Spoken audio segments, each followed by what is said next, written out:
Welcome to the 4-Wheel Drive Show. On this week's episode we have Bencubbin, Team Carnage and an 8 York segment. So sit back, relax and enjoy the show. You're watching the 4-Wheel Drive Show and we're taking you off-road.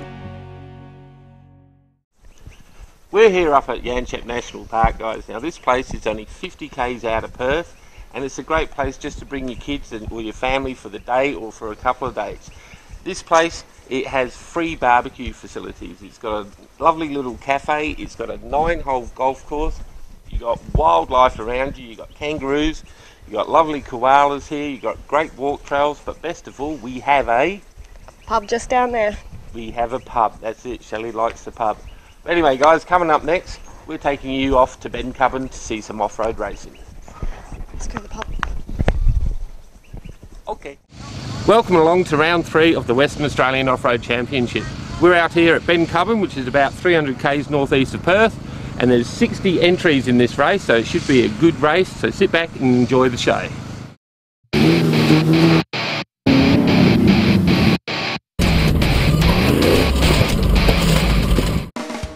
Hi, I'm Nathaniel Edwards, I race buggy 207.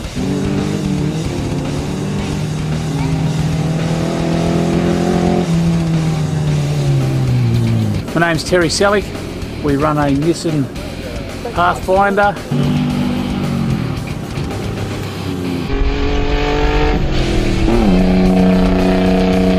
I'm John Clinton.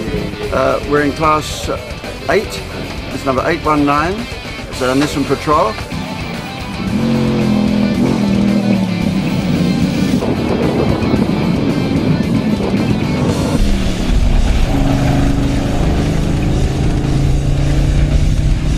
Hello, my name's Wally de Bruin. This is my car. I race it with my 2 sons, Jason and Brett.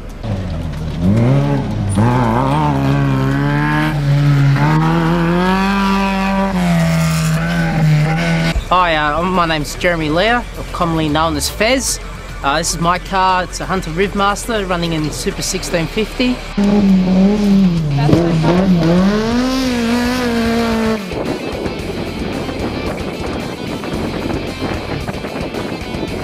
Hey, my name's Annie. This is my car. It's a 1300 Suzuki and Sportsman, number 392, and my Navigator Rihanna.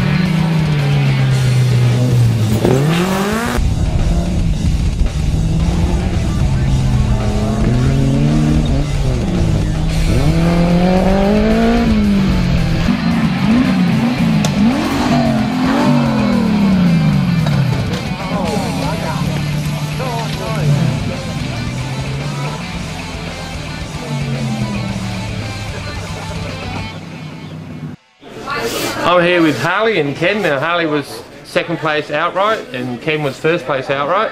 Now the whole comp, guys, what did you think of it? Fantastic event. Brilliant. 60 entries, largest state field we've had in a long time. Yep. Track was marked out perfect.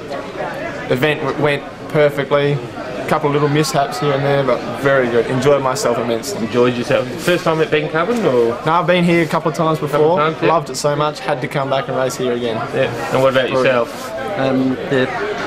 Harley summed it up pretty well. Yeah, that's about it. That's about it. No, this is the 3rd event. The first year we broke down, the 2nd year we won, and this year we won. So how long you guys been racing for, Harley? I've been racing for 12 years. 12 years, right. And this is my best ever long course started result. When you were about 6 or something, eh? Yeah, something like that. And what about yourself? I started when I was 60. Geez. I'm 65. Wow, you're doing all right. I've got to keep these blokes in line. We've got to keep them going quick too. So the racing seems just in your blood and you just love it? Yeah, it is for me. Yeah. Just live it, breathe it. Yeah. Do lots and lots of work on a race car to get it here to come and do this and beat up on it. Beat up and then go back and fix it again later. Ready for the next one. And try and chase these guys down, yeah. Well, there you go, guys. Harley and Ken, 1st and 2nd place.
it was an absolute blast up at Bencubbin, watching some of the off-road racing. Absolutely bull of a time we had up there. But coming up next, we've got Team Carnage with their 2K Zook.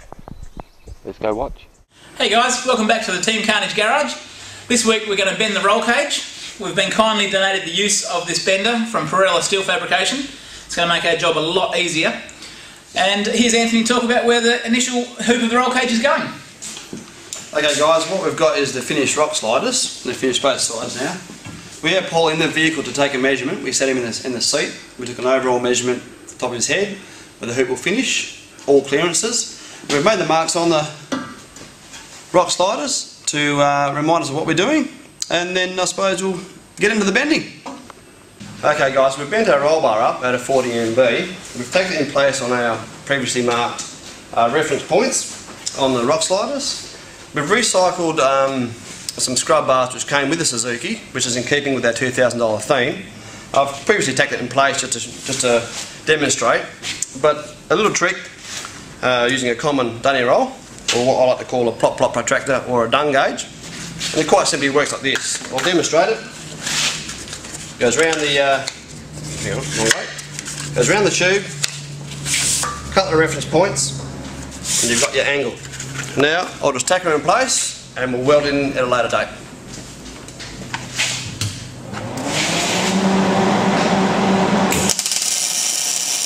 Okay, a quick tip to get your sides symmetrical is to cut your two pieces before you do any tacking and just basically silhouette them.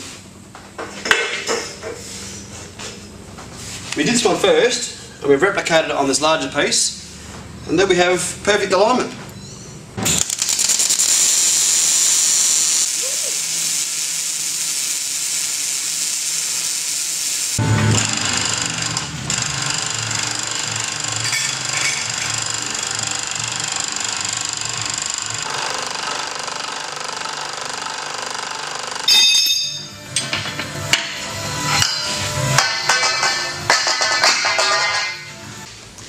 Okay, I'm using Anthony's dung gauge to mark out the notch for our roof bar here. We've marked it out on the end of the tubing. I'm just going to cut it off with the angle grinder, get a nice curved cut on it.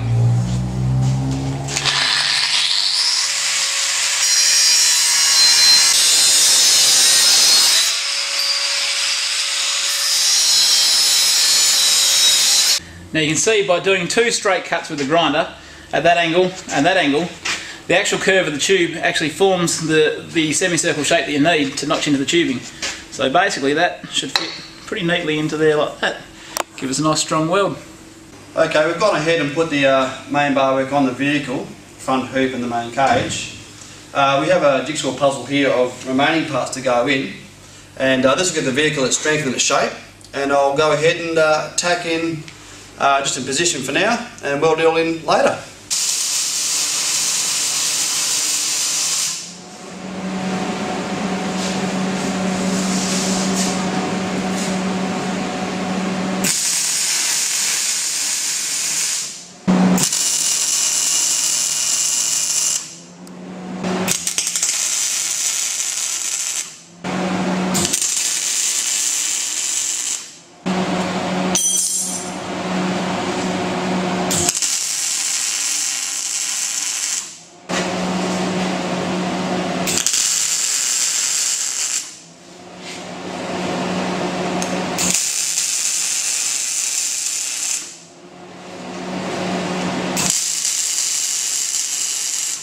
Okay, we've taken all the pieces into the final shape of the roll cage and we're really happy with the result.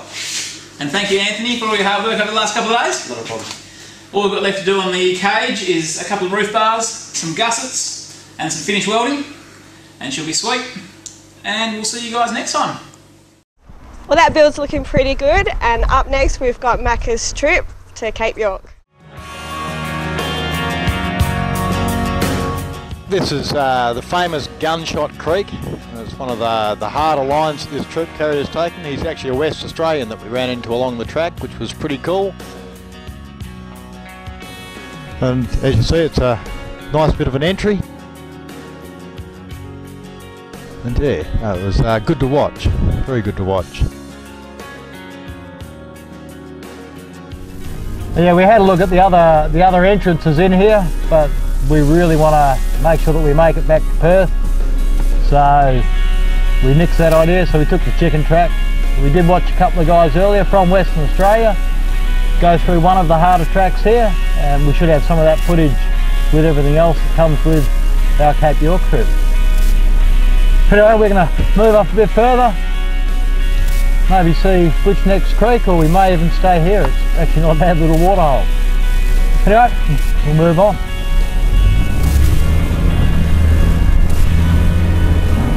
We're at Cockatoo Creek. We've gone past Gunshot and had a look at some fun and games being had there by some fellows up from Cairns. Also come across a couple of West Australians who gave one of the harder lines a bit of a crack. And now, yeah, this is Cockatoo Creek. It's fairly rocky underneath, but there's a couple of decent little holes and ledges. So like, it's on the ground, that's the ledge. And the plan here is to come down through. You've got a hole you drop into here and follow it on this left hand side, and you start coming out.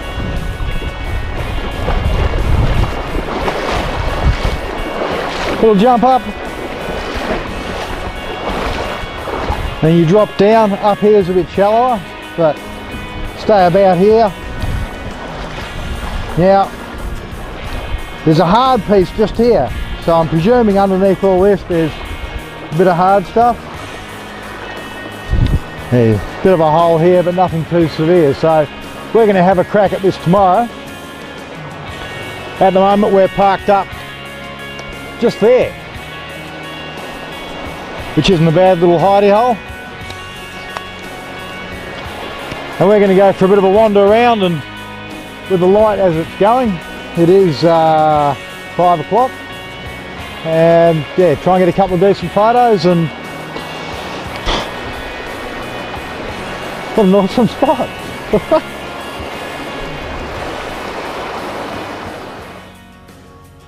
And yeah, the next morning we got up nice and early, nice and misty, and travelled through Cockatoo Creek, taking that same line that we were talking about just before. And it was a nice, easy sort of a crossing, although it looks reasonably deep in the footage. It was just a nice, smooth, controlled crossing, which was always very good to have. Yeah, as you can see, it's going through the deeper holes that are there. But just nice, slow and steady, tyres at 20 psi, and we crawled through like a Land Cruiser should.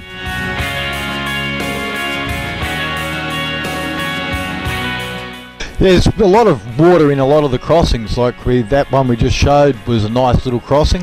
And then we came up and we caught up with these West Australians again and went up to this creek, which was one of the longest, deepest crossings that we did. It was actually one of the few that we didn't even walk all the way across because it had a feel to it. And you being a crocodile man, Grizz, would sort of understand what I'm saying there. Both of the guys that we went through with, the Troopy and the Jackaroo that were before, as I said before, are West Australians. The guys in the Troopy were travelling with a very young kid, which is why they're carrying the toys on the back of the car. Apparently it was part of their deal to be able to travel, they had to have the parts. And then we get to me going through. We had our bra on for these last couple of crossings because the water and the bikini bottom. It felt pretty sexy. It was.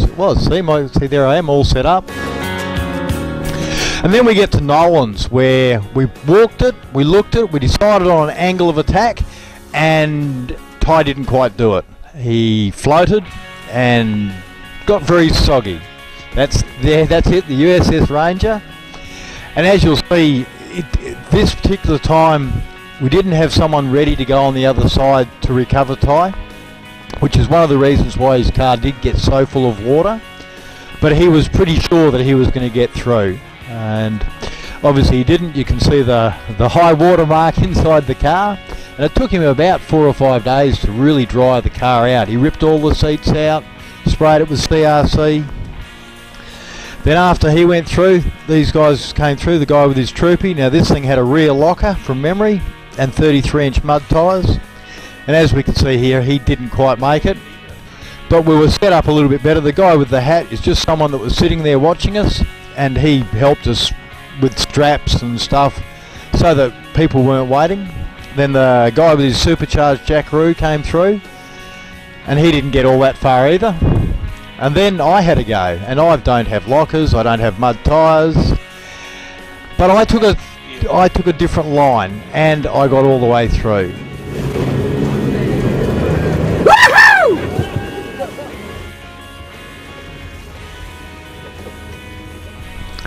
From there we travelled further north up to the Jardine River. We wanted to see what the original crossing was like. There was a fair bit of water along the road. It was a nice little drive. The countryside had opened out a bit by here. You can't leave in. Yeah, needed to clean my windscreen, all the mud that was on it. But it was a nice drive. We actually we came across a turtle on the road as we were going along. We were still travelling with the West Australians at this stage, and they were a good group of couples. Righto, we're at the mouth, or not the mouth, we're at the Jardine River, at the original river crossing, and we're not going to do it. We had enough fun at Nolan's. Ty got a wet bum. I made it through, but I'm not even going to attempt this. It probably could be shallow enough to do, but there's too many crocodiles in here for me to walk it, and even Ty's not game, so we'll leave it at that. We don't have Grizz, the great croc hunter, with us, so we'll leave it at that, and we'll go back out and around to the ferry if we don't find somewhere to camp up between here and there. Coming up next week, we have another instalment of Macca's great trip to Cape York, plus we have Shelley hosting the Girls' Day Out. But until next week, guys, it's the 4-wheel drive show taking you off-road. But don't go away anywhere. We have our little Christmas jingle for you guys. So sit back, watch and enjoy. Don't forget the competition. Catch you later.